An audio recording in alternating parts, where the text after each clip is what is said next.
And he says in verse 23, all have sinned, he finally says. That's the conclusion. Everybody has sinned.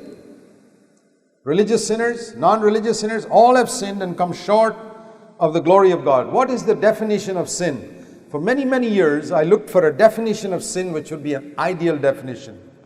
There are different definitions. In 1 John 3, it says sin is transgression of the law. In James 4, it says that sins of commission.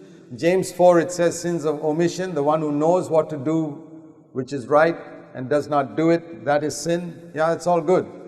But I finally came to see the finest definition of sin is here in Romans 3:23. What is sin?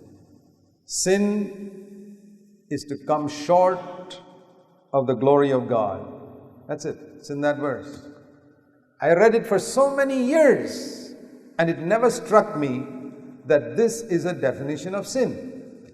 Sin is not murder, adultery, theft, gambling, drinking, drug addiction. No. Sin is coming short of the glory of God. You want to know what sin is in your life? Wherever you fall short of the glory of God, you're a sinner. What is the glory of God? Let's define that first. The glory of God was seen in Jesus Christ, full of grace and truth. John 1:14. That is the glory of God. So put those two verses together, John 1:14 and Romans 3:23, and you get this definition of sin. Anything unlike Christ in your personality is sin. Anything unlike Christ in your personality is sin. Who can say I'm free from sin? Anybody? Who can say I'll be free from sin on any day of his life on this earth? If you lower your definition of sin so low, then you may say, you can lower pass marks and say, I passed.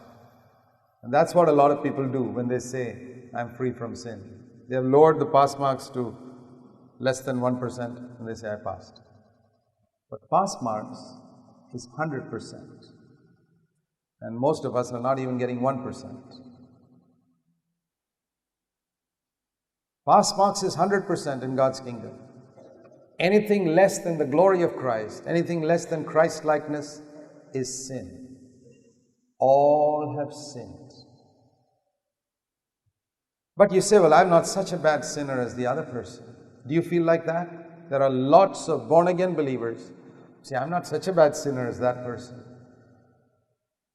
This is like if pass marks in an exam in a class is 40%,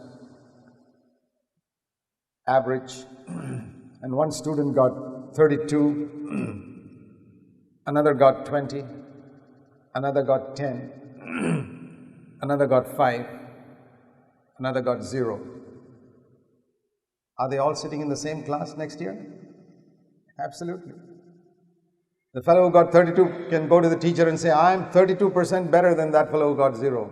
Sorry, you also failed. You're in the same class as that other person, even though you may be 32 times better than him. Makes no difference. You have failed, he has failed. We understand this in classrooms, but we don't understand that in our life. I've met multitudes of Christians. I believe as I diagnose them like a doctor, I believe their fundamental problem is they have never seen themselves as filthy, good-for-nothing sinners in God's eyes. They are sinners, but they say, I'm not so bad as the other person. As long as you say that, you'll never experience the full power of the Holy Spirit or a full salvation. Let me encourage you to recognize, what sin is. When we think of sin, please listen to this carefully. When man thinks of sin, he's always thinking of the punishment he'll get. When God thinks of sin, he's not thinking of the punishment you'll get, he's thinking of the glory that you'll miss.